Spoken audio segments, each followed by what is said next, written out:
If a family member interrupts me while I'm trying to do this, I think I might flip a table, but, you know, that's fine. That's fine. And I have water in my ear. Hey guys, it's me.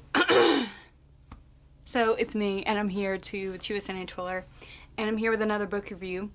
So, this time, well, the last time I saw you, I told you I was reading The Darkest Minds at the end of my Percy Jackson, The Lightning Thief review, and I finished it so fast, it was ridiculous. I finished it in like 3 days, which is a big deal. And I apologize that if you hear talking in the background of this video, because my family, well, I'm back home from the holidays, and we're just walking around like it's nothing, and I have open window doors because this was originally a port. I don't know, it's weird, but you're gonna hear them, so sorry about it. But I read The Darkest Minds by Alexandra Bracken. I'm even wearing a sweater with an A on it, because Alexandra. It made sense when I put it on. My god, I have water in my ear! Okay, it's a little bit better. Ooh, okay.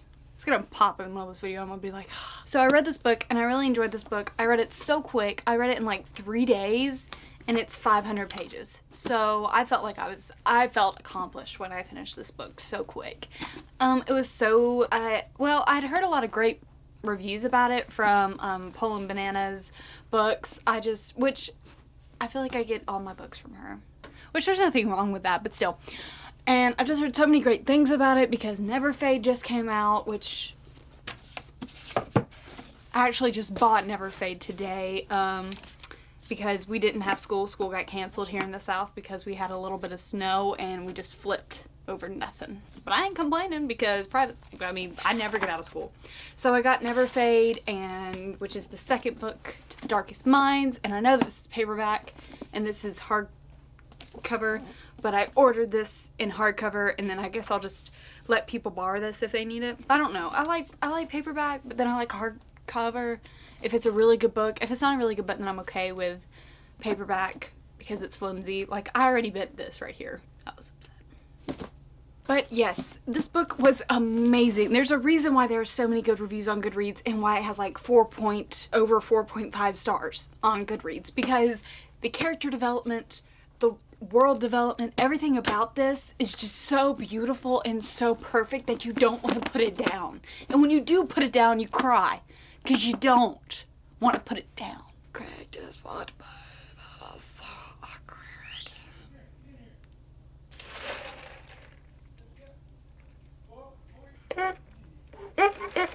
So for the non-spoiler section, let me just give you a little synopsis on what is going on. So there was a plague that spread through with the children from ages 8 to 14. I want to say that was the ages because it was only mentioned briefly what the legitimate age difference was. Okay, so there was a disease that spread and it was knocking out kids. Kids were just dying for no reason, and the government tried to spread out that there were little signs that they had this disease, but there really was no full-out viewing, like, you'll sneeze, you'll start coughing, it's like cancer, you know, like there was like no real description of what this disease was. Ruby woke up on her 10th birthday and there was something different about her. I'm not going to tell you what was different about her because I feel like that's part of the plot, and when you read the book you'll figure out what happened. But her parents locked her in her garage, and then these people showed up and took her away along with tons of other kids who had turned out to survive this disease. Oh, something in my eye. Apparently this disease triggered something in the back of their mind that gave them special abilities. But like, they called them rehabilitation camps, and all these kids went to a camp and they had these special powers. They classified them into colors based on their powers. So there were 5 colors. There was blue, green, and yellow, which were classified as the safe powers. Otherwise, they had telekinesis and they could power electronics. Like, yellows can snap their fingers and all the lights would go off in a house. Blues could move stuff, like move a tree, or like with their mind without really thinking about it. And greens were just really smart, like with math and stuff. So they were just nerds. In red and orange, they had pyrokinesis, telepathy, like they could get into your mind and tell you what, well, I know that oranges, it's really unclear what the reds can do because they get taken away. Reds and oranges and yellows get taken away from the camp that Ruby's at. They get taken away, but this is really difficult to give you a non-spoiler version of the book because oh. So her rehabilitation camp is called Thurmond. She escapes, and then she meets up with a group of kids, and then if you read the book, you will find out what goes on, how she escapes the camp, what color she is, what's going on, what's happening, what's going on. And will she ever meet her parents again? Who knows? So if you read the book, you will know. So goodbye to the people who haven't read the book yet. And I really hope that you go get it, and I really hope that that short little synopsis helped you. I really hope I didn't spoil anything, because it's really difficult to give a short synopsis on this book because it is so beautiful and everything is just perfect. Bye-bye. Okay, for the spoiler section. Are you ready? So let's talk about, I wrote notes because I love this book so much and I wanted to get it right. The character development in this book that Alex, I don't know, like, can I call her Alex? I'm gonna call her Alex because that's what her Tumblr says. So, Alex basically develops the character so great. In the beginning, Ruby is this girl who doesn't know how to control her powers. She's confused, she doesn't talk, she doesn't touch anyone, she's very scared almost, concerned, doesn't know what's going on. And then by the end of the book, she's like, kabam, I will get all up in your mind, Clancy, and mess with you, and you won't know, and like, she grows up, I don't know, she just develops so great from the beginning to the end that I'm ready to read Never Fade and see if that character development continues. And then you have Zoo. When we first meet her, she's wearing these gloves, she's running like crazy, she's quiet, which she's quiet throughout the whole book, but I'm just saying that she's quiet, she doesn't really talk to Ruby that much, and then as it goes on, Zoo becomes close to Ruby, and then there's like a relationship that gets formed there, and then she ends up leaving. She ends up taking off her gloves and being able to use her powers, and then she ends up leaving East River with a group of kids, and you're just like, okay, Zoo, look at you growing up, you little 11-year-old self, you. But I teared up a little bit when Zoo left. I got a little emotional. And then Chubb kind of stayed the same throughout the book. I mean, like, his character was always, like, just suspicious, you know, like, think twice before you do something. So at East River, he already knew what was going to go down, I think. I think in his mind, he already knew stuff was going to hit the fan. So we need to leave, which he did say. So basically he knew what was going to happen and he figured it out. Clancy couldn't get into his brain and just all this stuff with Chubb, and I love him. I love him so much, and when he got shot, I cried like a child. Liam was always the leader, and he was always strong. There really wasn't much character development, but there was with Ruby, there was so much character development with her. I also liked how Alex was able to, like, incorporate radio and television throughout the book so that the reader was updated on what was going on with the world around Ruby and everyone without being told. We got the information from the radio, like when the Children's League attacked and when there was a assassination attempt on President Gray. Like, we got that from the radio or from the TV that happened to be on. And I thought that that was such an interesting way of relaying news to the reader and to the characters. I don't know. It seemed better than someone walking up and saying, "Didn't you hear?" or someone reading in the newspaper, but you heard it. So I thought that was really interesting. And it was very realistic with the way that the characters ended up wanting something different than it started with. When Ruby first escaped, she wanted to find out where her grandmother was. She wanted to go back to her grandmother's house. She didn't care about her powers, really, in the beginning. Whenever she was taken out of Thurmond, she was like, nope, I'm done. I just want to get home. I just want to get to my grandmother's house. I'm done with all of you.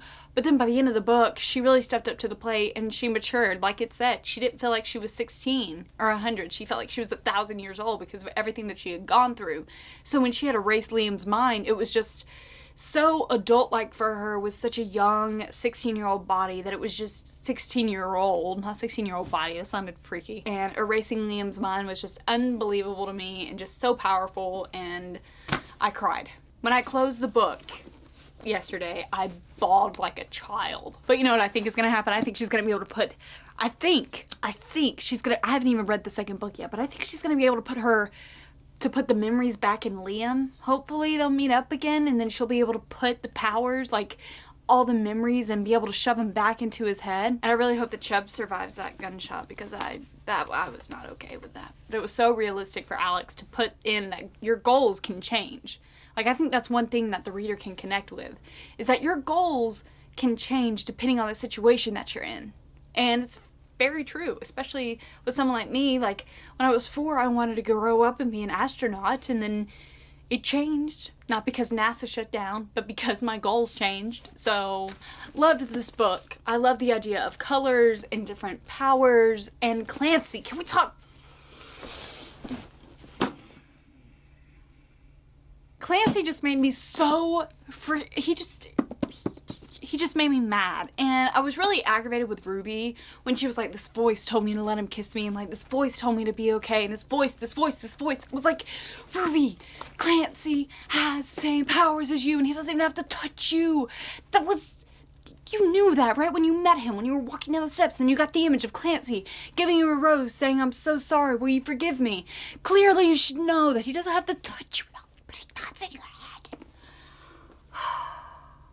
Anyway, you have to have an antagonist anyway, but it was just really aggravating. And whenever Clancy was really interested in how she erased memories, I got really concerned. I was like, oh my god, he wants to erase everyone's memories. He wants to make an army out of everyone. He wants to do this. He wants to do that. He wants to do everything. And then when Liam walked up to Ruby and was just like, hi, my name's Liam, I was just like, no. Like, I almost started. Like,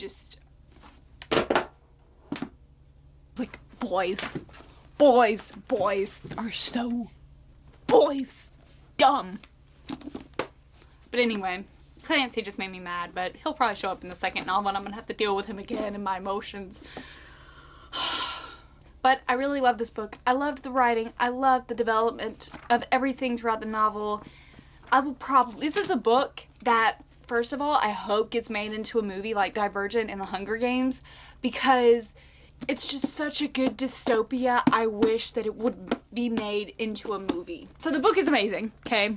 Got that through. That was my little book review for you, my spoiler version, so I hope that you enjoyed it just as much as I did. And if you didn't tell me, or if you did, tell me what you liked the most, tell me what you would want to change and all that stuff. But I hope you guys enjoyed this little book review, this little book synopsis. Let me know what you thought. Give it a like if you really enjoyed this review, and I'll see you later.